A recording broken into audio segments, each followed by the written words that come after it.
இப்ப வந்து ஒரு வீட்டுக்குள்ள சிலர் வந்து அதிகமா செலவு பண்ணுவாங்க. அதாவது அது ஹஸ்பண்டா இருக்கலாம், ஒய்ஃபா இருக்கலாம், யார் வேணாலும் இருக்கலாம்.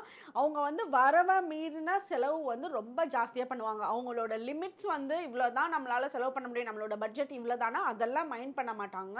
சம்டைம்ஸ் வந்து ரொம்ப சொஃபஸ்டிகேட்டடா அடுத்தவங்களுக்கு ஷோ பண்ணணுன்ற மாதிரி அவங்கள மீறி செலவு பண்ணுவாங்க. அதுக்கப்புறம் அவங்களே வந்து கடன் பிரச்சனைகள், காசு பிரச்சனை, அந்த மந்த்லி எண்ட்ல வந்து காசு கையில நிக்கல. அந்த மாரி வந்து அவங்களே ஸ்ட்ரகிளும் ஆவாங்க.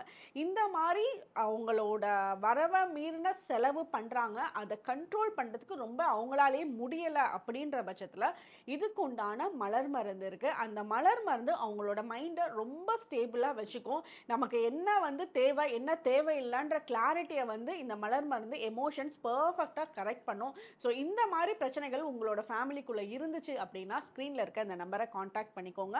அங்க உங்களோட பிரச்சனைகளுக்கு இன்னும் பர்ட்டிகுலரான மலர் மருந்து காம்பினேஷன் கூட எப்படி குடுத்தா என்ன மாரி ஆன்சர்ஸ் கிடைக்கும்ன்றத பார்க்கலாம். Thank you.